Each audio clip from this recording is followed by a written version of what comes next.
The gap in coaching in this league is unbelievably large. It's the biggest gap. It's not GMs or owners. It's not quarterbacks. It's general man. It's coaches. I'll give you an example. So PFF came out today, the top 10 coaches in the NFL, and they had Sean Payton number 2. So we give Andy Reid. Everybody sort of understands how good Andy Reid is. But I want you to think about Sean Payton. Not only has he had, he's got a new ownership group. So those are always interesting when you have new ownership groups. Even if they're good, there's new owners. So just think about what Sean Payton has done in Denver. Denver was a shipwreck. He takes over an insanely expensive, regressing quarterback in Russell Wilson that did not connect with the players. The offensive line was terrible. They finished last in the NFL in points the year before he got there. 6 straight losing seasons. Everything was broken. Everything. Year 1, he gets Russell Wilson back to being capable. He fixes the O-line. I don't know how. Top 7 in the league. They go 8-9. In year 2, he still has $89 million of dead cap money. He drafts a quarterback half the league was out on, too small, Bo Nix. They make the playoffs in a division with Herbert, Mahomes, Andy Reid, and Jim Harbaugh's rivals. The defense last year led the NFL in sacks, and they were top 10 in scoring. Last to top 10 in scoring with a rookie quarterback in the better AFC in a tough division. And the people in the media keep telling me, oh, it's that guy in Miami, Mike McDaniels. They won 19 games 2 years before Mike McDaniels got to Miami. His first 2 years in Miami, they won 20, and last year they were sub 500. You guys like Mike McDaniels, you media guys, because he looks like you. You're not very big. He's kind of quirky. He's kind of academic. You like him because you think he kind of looks like my sports writer friend.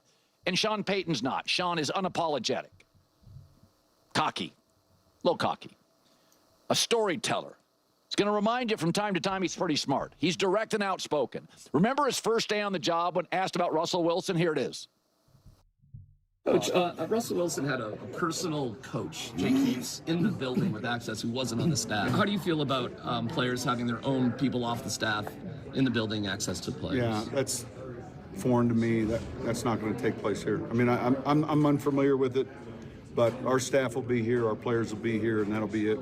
And a couple other times in the first year, he said things that made people very angry, including Aaron Rodgers didn't like what he had to say about Nat Hackett. You know who's also a little arrogant, unapologetic, direct, and outspoken? Your orthopedic surgeon. Who cares? Seek competency. Too many people in the world have to like somebody they hire, have to like somebody or relate to somebody to be a fan of them. He's not a politician. Politicians need to be somewhat likable, somewhat relatable, galvanize the public. Football coaches have to be smart, competent, productive, and win. Think about what he had to overcome. Russell Wilson, the culture was broken, the O-line was broken. He comes in with new owners. You got Andy Reid and Harbaugh in the division, now Pete Carroll. The defense was okay, now it's number 1 in sacks. The offense was completely broken, the culture was broken, the locker room was broken. And here's another reminder. In the history of the New Orleans Saints, take Sean Payton out of it. With Sean Payton in 15 years, 9 playoff wins, 7 division titles. Without him in the other 43, an argument, look at the numbers. Worst team in the league, worst franchise in the league. The minute he left the building, they got bad. And I think this year there's an argument, Giants, Jets, and Saints are the worst teams in the league. They can't figure out how to reboot it. With all the roadblocks in Denver, dead cap, Russell, broken culture, horrible offensive line, dealing with a new owner, Harbaugh, Andy Reid, Herbert, Mahomes, they'll make the playoffs again. And this is why I'm so high on the Denver Broncos and believe in them so much. It was always this combination and duo of Bo Nix and Sean Payton. And it's still, to me, so remarkable. I mean, I love that I get to talk about this all the time because it's the thing that I hammer home so much is the importance of coaching. And it's just everything. It really is. It's just impossible to be successful when you don't have great coaching. I mean, it's just impossible. And when you lock that down, it impacts every aspect of the organization. Like, it's not just on the field. It's not just X's and O's. It's how you go about practices. It's how you build the culture. It's how you inspire and motivate and keep these guys focused, because they need it. We all need it. It's informing and having conversations with the ownership and GM and figuring out who to draft, who not to draft, when it's time to move on from a player. Like, these guys, when you're a great coach like a Sean Payton, Andy Reid, like, you had tremendous amount of pull and power in terms of who you're drafting, who you're letting go. You know, is it worth to give so-and-so this money? You know, is it time to move on? You know, whatever it may be. And that matters massively, obviously. So it's not, even if we just looked at it in a vacuum and it was just strictly just play calling, like not even game planning, just straight up play calling. It's like, coach, here's a list of all the plays. Just call the plays. That's it. It's worth its weight in gold. Not just game planning and no play calling now is worth its weight in gold. Just being able to actually understand football to such a deep level, a deeper level than, say, a GM, and being like, hey, this is what we need to build our team better. I'm telling you, we need a better wide receiver too. It'll transform our offense. And this is why, being just that alone, worth its weight in gold. Like, every individual thing that a great coach can do, respectively, is worth its weight in gold. And now when you put it all together, obviously, like the Andys, like the Sean Paytons, I mean, it's why these guys consistently win year after year after year. It's why even when they have bad players, bad quarterbacks, or average, good, whatever it is, it's still elevated. You still obviously need other people around you. You still need other coordinators on the other side of the ball. You still need competent GMs. You know, you still need all these other things, because football is wild. I mean, it's just wild what it takes to actually run an organization in the NFL. I mean, it's pretty insane when you really think about it. But it's not a mistake that when you have a coach like Sean Payton, that you have the levels of consistency and reach the peaks that you reach. And now you combine that with the Bo Nix, and you combine that in a city where people want to go. For those of you who don't know Denver, I mean, like, Denver is an awesome city, man. It is awesome. Players are just waiting for the Broncos to get back at the top so they could be like, I want to go to Denver, man. I want to go to Denver. I mean, like, it's just a great place to be. It's an amazing city. I mean, everything all around Denver is awesome, too. Just Colorado as a whole, it's just an awesome state. There's a lot going on there. And it's kind of perfect, too, because you kind of get the best of both worlds. You get the best of every world, right? You can get some, like, pretty fun city life. You can get, like, the rural nature life. Like, you can get a party scene if you want. You can get a quiet scene. Like, you really can kind of do whatever you want. It's really great. It's really livable.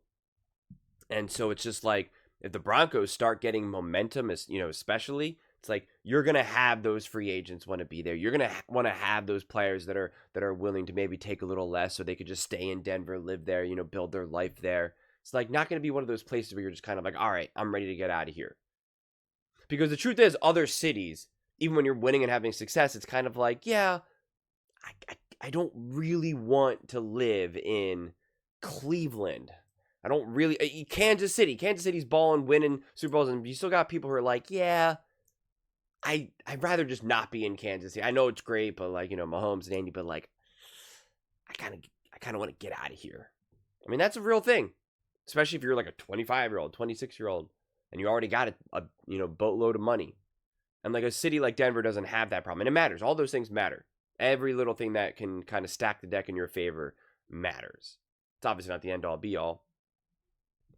But that's why, I just have such insane belief in what this team is building and what they ultimately will become. I mean, for pretty much my entire life, the Broncos were always football royalty. And then there was a huge chunk where they just simply were not. And even with Peyton Manning, it was always interesting, because I think it's always like a somewhat weird situation when you have a quarterback who was already great, who's already right? Everyone knows how special Manning was. And then he goes to Denver, and it just feels different. You don't feel like he's your guy. It doesn't feel like he's a Denver Bronco. Like, it does feel more of like a rental. I mean, LeBron James has been with the Lakers now, like, I think the longest out of any other team, and yet it still doesn't really feel like he's a Laker, right? He's not Kobe. He's not Shaq. You know, he's not Magic. Like, it's just not. It just feels different. It just feels different. With Sean Payton and Bo Nix, you really have the ability to return this team to just this true legendary status, to this true iconic brand with high levels of success year after year after year. I'm looking to see the Broncos enter back into this conversation where, you know, recently it's just been Eagles, 49ers, Bills, Ravens, Chiefs, and I suppose the Rams, where it's just like year after year for the most part. We know those teams are going to be, like, everyone's always like, well, you can't count out the Ravens. Well, of course the Bills are going to be a top team. Well, the Chiefs, like, we know that. And really, it's probably even those three teams more, even though a team like the Eagles have won more Super Bowls than the Bills and Ravens in the last decade. But it just feels like those three teams, probably because of quarterback driven, whatever it may be. Everyone's always just like, well, yeah, those teams are great. We know it's going to be between those three. And it's like, I'm looking for the Broncos to enter that party. And it's really going to be such great timing, because the Bills and the Ravens and the Chiefs will be on their descent. I mean, those quarterbacks, in a blink of the eye, oh, wow, Mahomes is 32 already? Whoa, Josh Allen's 31? It's just like, it happens quick, man. It happens quick. And then you start descending. And then it'll be time for the Broncos and Bo Nix to ascend. And it's, you're going to see the Jaden Daniels of the NFL. You're going to see, maybe the Calebs and whatnot, and the Bo Nixes and the McCarthys, really this whole draft class, really. And it's just, you can see it being kind of like a perfect time to be great. Even the Las Vegas Raiders, who I believe in, to be fair, but you have an old quarterback. Geno Smith's not going to be there for the next 5-6 years. There's going to be a transition year where they have to figure that out. Pete Carroll, who I'm also a big fan of, he's not going to be there for the next 10 years either. So there's going to be a transition there. Andy Reid's going to retire.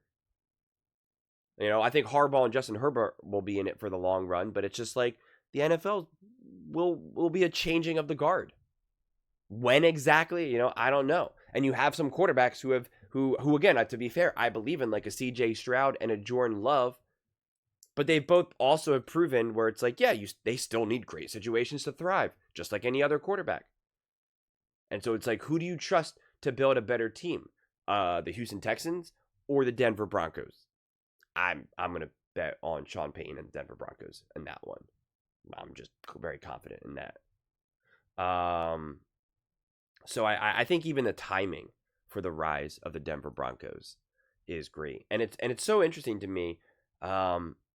Listen, at the end of the day, there's a lot of teams to talk about, and it can get kind of overwhelming. And when you know that everyone really is into talking about Mahomes and Allen and the Eagles, but now that they won the Super Bowl and all this, like, I get it. And so it's hard to keep track. I just want to post a list of all the NFL teams, because it's like in real time, you're like, oh yeah, I need to make a Raiders video. Or like, oh yeah, I got to look for this team.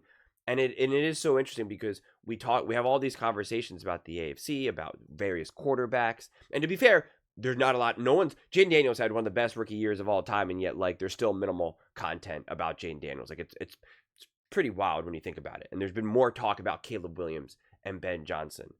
But the fact that we're not regularly talking about Bo Nix and the Denver Broncos and Sean Payton and what this team could be. I mean, like, think about it. You had a rookie quarterback who played awesome. He just did. You had a team that made the playoffs for the first time in like a decade or whatever. You have Sean Payton, who's the second best head coach according to PFF, and I'm not going to get too lost in the exact rankings. I think Sean Payton's a top coach. How you exactly rank coaches, that's a little hard to do in terms of like the numbers, but clearly, obviously, a great coach that really can't be disputed. And it's just like you have it all there. You have a great defense, like you had a great off season. You made like awesome moves.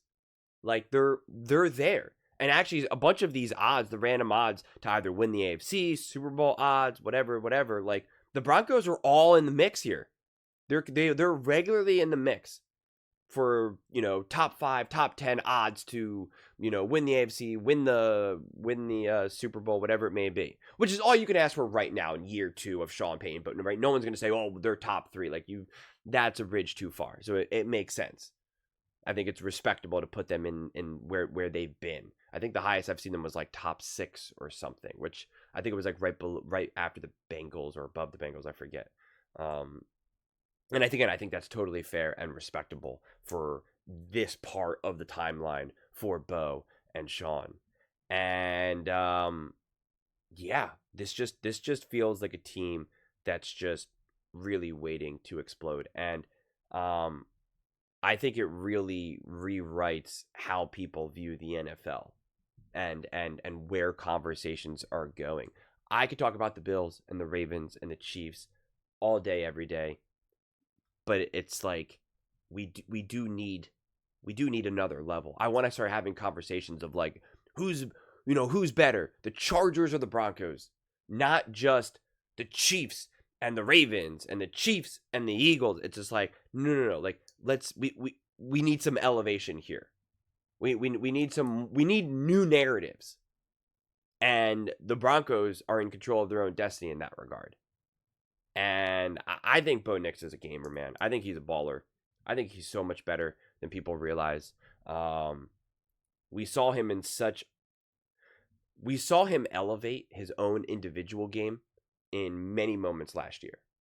And I'm expecting to continue to see that. And I'm expecting him to also grow in the ability to elevate others around him and continue that continuity with Sean Payton.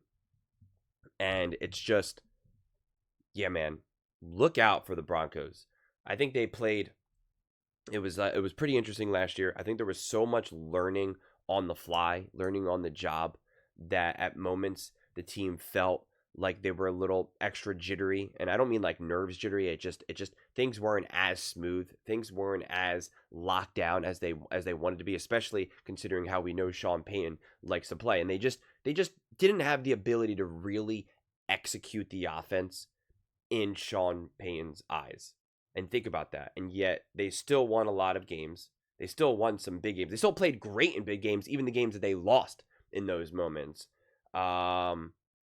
Just what do you think this team's going to look like when they can actually execute the offense how Sean Payton wants it run?